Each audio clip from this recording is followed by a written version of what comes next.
안녕하세요. 군사돋보기입니다. 와, 정말 대단한 소식이 있습니다. 주말이 지나면 정말 놀라운 우크라이나군의 활약이 빛을 발했습니다.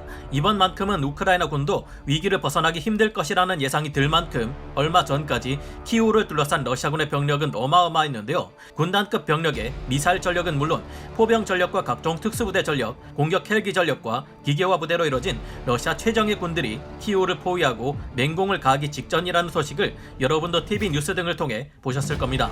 이 포위망의 어느 한 구석을 뚫고 나가 러시아군을 와해시켜버리는 것만이 우크라이나가 위기를 벗어나는 방법이었는데 놀랍게도 그 어려운 일을 현재 우크라이나가 성공시킨 듯합니다. 3월 13일 기존 전황을 지도로 나타낸 자료만 봐도 현재 우크라이나가 크게 선전하고 있다는 것을 쉽게 눈치챌 수 있는데요. 정말 대단한 것은 압도적인 병력을 가진 러시아의 포위를 뚫고 나온 우크라이나군이 한쪽만이 아니라 동쪽 브로바리, 서북쪽 이르핀과 부차 지역, 동북쪽 체르니히우 등 여러 방향으로 밀고 나와 오히려 러시아군을 몰아내거나 고립시키고 보급로를 끊어 포로로 만들어버릴 상황에 와 있다는 것입니다. 이외 호스토멜에 있는 러시아의 야전 지휘소를 우크라이나의 특작부대가 괴멸시켰고 전쟁 시작 전 러시아의 지배하에 있던 루안시크를 탈환하고 루베즈노예까지 탈환하는 등 우크라이나의 기세가 정말 무서울 정도입니다. 게다가 남부 마리우폴 지역에서도 우크라이나군이 러시아군을 몰아내는 등 활약이 정말 대단합니다. 이번에 결국 실패로 돌아가고 있는 2차 키이우 대공세는 러시아군의 마지막 총공세일 확률이 크다고 했었죠. 이제 이 전쟁에서 우크라이나가 승기를 잡기 시작했다고 봐도 과언이 아닌데 이들의 집요하고 영리한 전략을 자세히 살펴보면 정말이지 감탄을 금치 못하게 됩니다. 러시아에서도 패전의 기미가 보이는지 최근 급기야 우호 관계를 맺고 있는 중국에게 구체적인 군사적 지원을 요청하기까지 했는데요. 중국 시진핑 주석의 머리가 정말 아플 듯한 이런 상황에 미국은 만약 중국이 러시아를 도우려 했다간 큰 대가를 치를 것이라 경고하고 있습니다. 어떻게 이 같은 상황이 만들어졌는지 지금부터 살펴보겠습니다. 전문가는 아니지만 해당 분야의 정보를 조사 정리했습니다. 본의 아니게 틀린 부분이 있을 수 있다는 점 양해해 주시면 감사하겠습니다. 키이우를 포위하기는커녕 거꾸로 역공장에 고립된 러시아군 바이락타르 TB2 무인기와 우크라이나 포병을 이용해 브로바리에서 러시아군의 1차 공세 전력이 타격을 입은 이후 러시아군은 엄청난 병력 손실을 감수하면서 키이우 외곽의 방어선을 돌파하려 했습니다. 러시아군은 지난 주말 다음과 같은 움직임을 보였는데요. 키이우 북동쪽을 보면 니진이라는 지역이 있는데 이곳에서 지난 주말 사이 적지 않은 러시아군 전력이 세 갈래로 나뉘어 프릴레프와 다른 두 개 지역으로 남하에 내려왔습니다. 동쪽에서 진격해 프릴레프 쪽으로 온 러시아군 전력도 있는데 이들은 그대로 진격해 오지 않고 일부 전력을 분리시켜 남하시켰습니다. 또한 키이우 서쪽 부차에서도 러시아군 병력이 남하해 테스티프 지역에서 재정비한 다음 서남쪽 방향에서 키이우를 공격하려 했는데요. 그런데 러시아군이 이같이 움직임을 보인 것은 큰 실수였습니다. 우크라이나군이 포위를 뚫고 나와 공격을 개시해 체르니히우와 니진 지역을 장악해버렸고 이 때문에 키이우 동쪽에서 접근하던 러시아 병력들이 오히려 우크라이나군에 둘러싸여 고립될 위기에 처했기 때문인데요.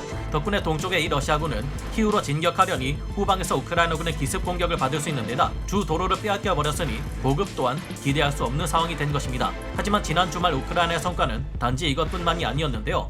현지 시각 3월 14일 우크라이나 총참모부에서는 브리핑을 통해 러시아군이 키이우 포위망을 재정비하며 다시 한번 대대적인 공격을 준비했지만 우크라이나군이 역공을 펼쳐 러시아군의 공세를 격퇴, 일부 지역을 탈환하며 러시아군을 박살내고 있다고 전했습니다. 호스토멜 러 야전 지휘소 또한 우크라이나의 특작부대에 괴멸되었다고 하는데요. 키이우의 북서쪽에서도 우크라이나군은 러시아군을 고립시키는데 성공했습니다. 13일 오후 러시아군이 이르핀천에 가교를 설치하고 도하작전을 시작하려 하자 우크라이나군은 분노의 포격을 가해 공병부대를 괴멸시켜버리고 러시아군의 도하작전을 성공적으로 저지했다고 합니다. 이 사진은 맥사 테크놀로지가 공개한 위성 이미지인데요. 이 사진에서는 우크라이나의 호스토멜 근처에 있는 이르핀 하천에 러시아 군인들이 설치한 임시 교량인 폰툰 다리가 우크라이나 군인들에 의해 파괴된 모습이 보여지고 있으며 이에 대해 CNN이 보도했습니다. 이 사진은 13일 SNS를 통해 게시된 것인데 물에 뜨는 러시아군의 임시 교량이 설치되다 말고 버려져 있는 것을 볼 수 있습니다. 여기서 그치지 않고 우크라이나군은 오히려 이르핀과 북쪽 부차 지역에 있는 러시아군의 후방으로 돌아가 13일 오후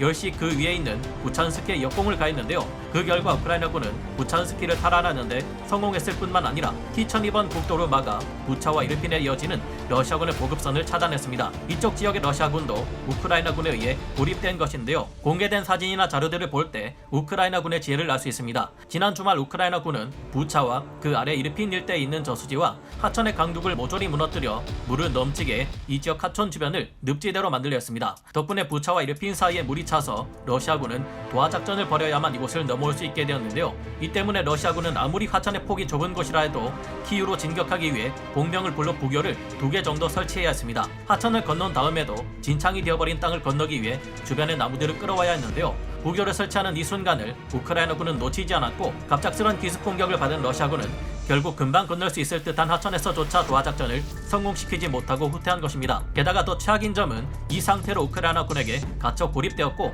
앞으로 식량과 연료는 물론 탄약마저 부족한 상황에서 싸워야 한다는 것이죠. 만약 이러고 있다가 전쟁이 끝나버릴 경우 꼼짝없이 포로로 잡힐 일만 남았습니다. 러시아를 도우려는 중국, 제3차 세계대전을 막아야 한다. 한편 지난번 1차 공세를 나서던 중 브로바리 지역에서 우크라이나군의 바이락타르 TV2 무인기와 우크라이나 포병에 의해 괴멸에 가까운 피해를 입었던 키이우 동쪽에 러시아군은 제90 전차 사단을 중심으로 전력을 재정비하고 있는데요. 이들은 브로바리 외곽에서 전력을 재정비한 다음 13일 우크라이나의 손에 들어간 니진, 프릴리프 지역을 재탈환하여 러시아군에게 시급한 보급로를 확보하기 위해 가용 전력을 모두 동원해 맹렬한 공세를 퍼붓고 있는 중입니다. 하지만 현재 이처럼 고립된 지역의 러시아군은 식량과 연료가 부족한 것은 물론 이제는 탄약까지 부족한 것으로 판단되는데요. 그런 만큼 언제까지 버틸지 알 수 없으며 동쪽 브로바리 외곽의 러시아군이 보급로를 재탈환하는 데 실패할 경우 사실상 키이우를 포위하고 맹공을 퍼부으려던 러시아군의 계획은 수포로 돌아갈 것으로 보입니다. 이번 전쟁에서 러시아군의 전력이 크게 약화되고 있으며 이제는 탄약마저 부족해 싸울 수 없을 지경에 처하고 있다는 점은 최근 중국에게 도움을 요청한 러시아 푸틴 대통령의 행동에서 찾아볼 수 있습니다. 최근 이번 전쟁을 통해 지난 12년간 축적해온 강력한 무기들을 대량으로 손실하고 있는 러시아가 중국에 긴급 지원을 요청했다는 소식이 들리고 있는데요. 특히 러시아는 이번 요청에 기갑 장비는 물론 탄약, 항공기 등의 구체적인 품목까지 거론하고 있어 계속해서 전쟁을 지속할 수 있는 능력이 한계에 도달하고 있음을 알 수 있게 합니다. 여기에 중국은 선뜻 도와주기도 좀 그렇고 거절할 수도 없는 상황이라 아주 스트레스가 클 것 같은데 어떤 반응을 보였을까요? 현지 시각으로 3월 13일 파이낸셜 타임즈의 보도에 따르면 중국은 비밀리에 러시아를 지원하기 위한 행동을 보이고 있는 듯한데요. 파이낸셜 타임즈는 미국 정부의 고위 관료와의 인터뷰를 인용해 러시아가 최근 중국의 군사 장비와 기타 물자의 지원을 요청했고 중국이 러시아를 돕기 위해 준비하고 있다는 징후를 포착했다고 보도했습니다. 현재 미국은 이를 면밀히 추적하고 있으며 이 같은 사실을 다른 동맹국들에게도 알리기 위해 준비하고 있다는데요. 미 정부 관료는 러시아가 전쟁을 시작한 지 3주가 지났고 벌써 러시아의 일부 무기 체계가 고갈되고 있다는 징후들을 포착할 수 있었다고 말했습니다. 정확히 어떤 무기 체계를 말하는 것인지는 밝히지 않았지만 러시아의 지상 기동 플랫폼과 탄약, 항공기 등이 부족할 수 있다고 언급했는데요. 그렇다면 현재 기준으로 우크라이나군이 러시아와의 전쟁에서 얼마나 많은 전과를 이뤘는지 한번 살펴봐야겠습니다. 3월 13일 기준 영국 국방부가 발표한 전황 보고에 따르면 현재 우크라이나군은 12,000명 이상의 러시아군을 쓰러뜨렸다고 합니다. 또한 전차는 374대, 차량의 경우 1,886대 이상 파괴했다고 하고요. 야포와 에메랄 또한 202문을 파괴했으며 대공 무기 또한 34개를 파괴했다고 합니다. 추가로 러시아군의 항공기 또한 160대 이상 격추했다고 하는데요. 현재 남쪽에 있는 마리우폴에도 우크라이나의 56여단이 투입되어 러시아군을 압박하고 있으며 원래 러시아의 지배하에 있었던 루안시크를 탈환하는 데 성공하기까지 했습니다. 이어서 우크라이나는 루베즈노예를 탈환했다고 하는데요. 여전히 러시아군은 하르키우와 루안시크의 무차별 포격을 쏟아붓고 현재 지배하에 있는 헤르손 지역에 인민공화국을 수립하기 위한 준비를 하고 있습니다. 동부 프로바리 외곽에 러시아군이 다시 한번 공세를 퍼붓기 위해 재정비 중이며 M03 도로를 차단하려 시도하는 등 아직 러시아군은 여전히 우크라이나에 심각한 위협을 가하고 있습니다. 하지만 현재 우크라이나군에게 둘러싸여 고립된 러시아군들이 결국 탄약이 소진되어 항복하고 포로가 된다면 브로바리 외곽에서 재정비를 마친 러시아군의 공세를 다시 한 번만 더 막아낸다면 이 거대한 전쟁에 있어 중대한 전환점이 될 것 같은데요. 앞으로 우크라이나와 러시아 양국의 협상 여부에 따라 결과는 달라지겠지만 현재 이 전쟁에서 승기를 잡은 쪽은 우크라이나 쪽이 되어가고 있는 것 같습니다. 다만 이 같은 현상은 중국이 러시아를 돕지 않을 때의 이야기가 될 텐데요.